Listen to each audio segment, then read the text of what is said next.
ಕರ್ನಾಟಕ ಅಂಗವಿಕಲರ ರಾಜ್ಯ ಒಕ್ಕೂಟ ಜಿಲ್ಲಾ ಘಟಕ ಚಿತ್ರದುರ್ಗ ವತಿಯಿಂದ ಅಂಗವಿಕಲರ ಕುಂದುಕೊರತೆ ವಿಚಾರವಾಗಿ ಜಿಲ್ಲಾಧಿಕಾರಿಗಳ ಆವರಣದಲ್ಲಿ ಪ್ರತಿಭಟನೆ ಹಾಗೂ ಧರಣಿ ಸತ್ಯಾಗ್ರಹ ಹಮ್ಮಿಕೊಳ್ಳಲಾಗಿತ್ತು.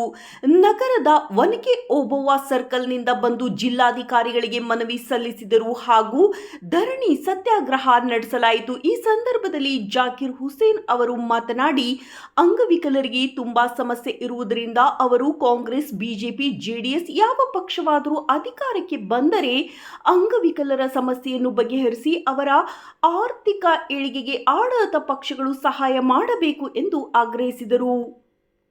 ಇವರು 10 ಬೇಡಿಕೆ ಇಟ್ಟಿದ್ದಾರೆ. 10 ಬೇಡಿಕೆ ಇಡೀ ಕರ್ನಾಟಕದಲ್ಲಿ ಎಲ್ಲ MLA ಗೆಲ್ಲಿಸಿದ್ದಾರೆ. ಅಂಗವಿಕಲರು ಎಲ್ಲ MLA ವೋಟ್ ಹಾಕಿದ್ದಾರೆ. MLA ಯಾವ ಜಿಲ್ಲೆ ಒಳಗೆ ಯಾರ MLA ಇದ್ದಾರೆ ಅವರು ಧ್ವನಿ ಎತ್ತಬೇಕು. ಪಾರ್ಲಿಮೆಂಟ್ನಾಗೆ ಮುಂದಿನ ದಿನಗಳಲ್ಲಿ ಏನೈತೆ ಪಾರ್ಲಿಮೆಂಟ್ನಾಗೆ ಧ್ವನಿ ಎತ್ತಬೇಕು. ಅವರು ಮನುಷ್ಯತಾ ಇದ್ರೆ ಅವರು MLA ಆಗಿ ನಾವು ಇವ್ರ ಕಡೆಯಿಂದ ವೋಟ್ ತಗೊಂಡಿದ್ದೀವಿ ಅಂತ ಹೇಳಿದ್ರೆ ವೋಟ್ ವಿಧಾನಸಭೆ ಒಳಗೆ ಇವರು ಧ್ವನಿ ಎತ್ತಬೇಕು. ಯಾವುದು ವಿಚಾರ ಮನೆ ಆಗಲಿ ಪಿಂಚಿನ್ ಆಗಲಿ ಇವ್ರು ಏನು ಸವಲತ್ತು 10 ಬೇಡಿಕೆ ಏನಿದಾವೆ ಹೇಳಿದ್ದಾರೆ. ನಮ್ಮ ಅಧ್ಯಕ್ಷರು ಹೇಳಿದ್ದಾರೆ. ಬೇಡಿಕೆ ಎಲ್ಲ ಪೂರ್ತಿ ಆ ಇದು ಬೇಡಿಕೆ ತಗೊಂಡು ಆ ಧ್ವನಿ ಎತ್ತಿದ್ರೆ ಅವ್ರ ಜನ್ಮಕ್ಕೆ ಸಾರ್ಥಕ ಆಗ್ತದೆ.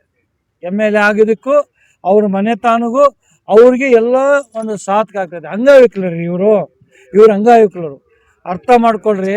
ಅರ್ಥ ಮಾಡ್ಕೊಂಡು ನೀವು ಮಾತಾಡ್ರಿ.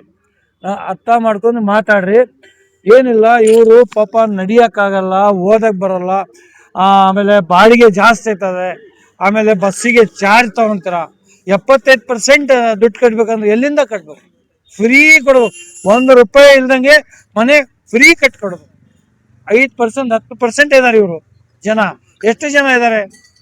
ಅಲ್ಲ, ಲಂಚ ಬೇಕಿದ್ರೆ ಕೋಟಿಗಟ್ಟಲೆ ಲಂಚ ಹೊಡಿತೀರ. ಏನು ಬೇಕಾದರೂ ತಿಂತೀರ. ದೊಡ್ಡ ಐಷಾರಾಮಿ ಕಾರ್ನಾಗ ತಿರುಗ್ತೀರ. ಒಂದು ಕಾರ್ ಮಾರಿದ್ರೆ 100 ಜನಕ್ಕೆ ಸವಲತ್ತು ಮಾಡ್ಬೋದು. ಒಂದು ಕಾರ್ ಮಾರಿದ್ರೆ ಕೋಟಿಗಟ್ಟಲೆ ಕಾರ್ ಇರ್ತಾವೆ ನಿಮ್ಮವು. ಇಲ್ಲ ಅಂತ ಹೇಳ್ತಾ ಇಲ್ಲ. ಕಾಂಗ್ರೆಸ್, ಬಿಜೆಪಿ, JDS ಹೇಳ್ತಾ ಇಲ್ಲ. ಎಲ್ಲ ಪಕ್ಷದವ್ರಿಗೆ ಹೇಳ್ತಿರೋದು ನಾನು. ಎಲ್ಲ ಪಕ್ಷದವ್ರು ಹೇಳ್ತಿರೋದು ಅಂಗವಿಕಲರಿಗೆ ನೀವು ಸವಲತ್ತು ಮಾಡಿಕೊಡ್ಬೇಕು. ಇಲ್ಲ ಅಂದರೆ ಉಪವಾಸ ಸತ್ಯಾಗ್ರಹ, ಆಮೇಲೆ ವಿಧಾನಸೌಧ ಮುತ್ಕಿ ಆಗ್ಬೇಕಂತ ಮುಂದಿನ ದಿನಗಳು. ಶಿವಗೇನಿ ಹತ್ನೂರು, ಅಧ್ಯಕ್ಷರು ಕರ್ನಾಟಕ ಅಂಗವಿಕಲರ ರಾಜ್ಯ ಒಕ್ಕೂಟ ಬೆಂಗಳೂರು. ಇವತ್ತು ನಾವೇನು ಚಿತ್ರದುರ್ಗ ಜಿಲ್ಲೆಯಲ್ಲಿ ಜಿಲ್ಲಾ ಮಟ್ಟದಲ್ಲಿ ಅನೇಕ ದಿನಗಳಿಂದ ನೆನೆಗುದಿಗೆ ಬಿದ್ದಿರುವಂತಹ ಸಮಸ್ಯೆಗಳನ್ನು ಇಟ್ಕೊಂಡು ಇವತ್ತು ಜಿಲ್ಲಾ ಮಟ್ಟದಲ್ಲಿ ಒಂದು ಪ್ರತಿಭಟನೆಯನ್ನು ಇಟ್ಕೊಂಡಿದ್ದೀವಿ. ಈ ಪ್ರತಿಭಟನೆ ಉದ್ದೇಶಗಳು ಏನಂತ ಹೇಳಿದ್ರೆ, ಪ್ರತಿ 3 ತಿಂಗಳಿಗೊಮ್ಮೆ ಜಿಲ್ಲಾ ಮಟ್ಟದ ಕುಂದುಕೊರತೆ ಸಭೆಯನ್ನು ಮಾನ್ಯ ಜಿಲ್ಲಾಧಿಕಾರಿಗಳು, ಜಿಲ್ಲಾ ಅಂಗವಿಕಲರ ಹಕ್ಕುಗಳ ಅನುಷ್ಠಾನ ಸಮಿತಿ ಅಧ್ಯಕ್ಷರಾಗಿರ್ತಾರೆ. ಅವರೇ ವಿವಿಧ ಇಲಾಖೆಯ ಅಧಿಕಾರಿಗಳನ್ನ ಕರೆದು ಸಮಸ್ಯೆಗಳನ್ನು ಸ್ಥಳದಲ್ಲೇ ಪರಿಹಾರ ಮಾಡುವಂತ ಒಂದು ಚಟುವಟಿಕೆ ನಡಿಬೇಕಾಗಿತ್ತು. ಅದು ನಡೀತಾ ಇಲ್ಲ. ಮತ್ತೆ ಪ್ರತಿ ತಿಂಗಳಿಗೊಮ್ಮೆ ತಾಲೂಕು ಮಟ್ಟದಲ್ಲಿ ತಾಲೂಕು ತಹಸೀಲ್ದಾರ್ ಅವರ ಅಧ್ಯಕ್ಷತೆಯಲ್ಲಿ ತಾಲೂಕು ಮಟ್ಟದಲ್ಲಿ ಸಮಸ್ಯೆಗಳನ್ನು ಅಲ್ಲೇ ಬಗೆಹರಿಸುವಂತ ಒಂದು ಕಾರ್ಯಕ್ರಮ ಆಗ್ಬೇಕಾಗಿತ್ತು. ಅದು ಆಗ್ತಾ ಇಲ್ಲ ನಮ್ಮ ಚಿತ್ರದುರ್ಗ ಜಿಲ್ಲೆಯಲ್ಲಿ. ಜೊತೆಗೆ ಇವತ್ತೇನು ನಮ್ಮ ಮನುಕುಲ ತಲೆ ತಗ್ಗಿಸುವಂತ ಒಂದು ವಿಚಾರ ಏನ್ ನಮ್ಮ ಚಿತ್ರದುರ್ಗ ಜಿಲ್ಲೆ ಒಕ್ಕೂಟ ಏನ್ ಕೈಗೆತ್ಕೊಂಡಿದೆ, ಅದು ನಿಜವಾಗ್ಲೂ ಶ್ಲಾಘನೀಯ ವಿಚಾರ. ನಾವು ಎಲ್ಲಿ ಬರೀ ಒಂದು ಪ್ರತಿಭಟನೆ ಮಾಡ್ತಾ ಇಲ್ಲ, ಒಬ್ಬ ಮನುಷ್ಯನ ಜೀವನ ಹೇಗಿರುತ್ತದೆ ಅನ್ನುವಂಥದ್ದು ಒಂದು ಚಿತ್ರಣ ತೋರಿಸ್ತಾ ಇದೀವಿ ಇಲ್ಲಿ.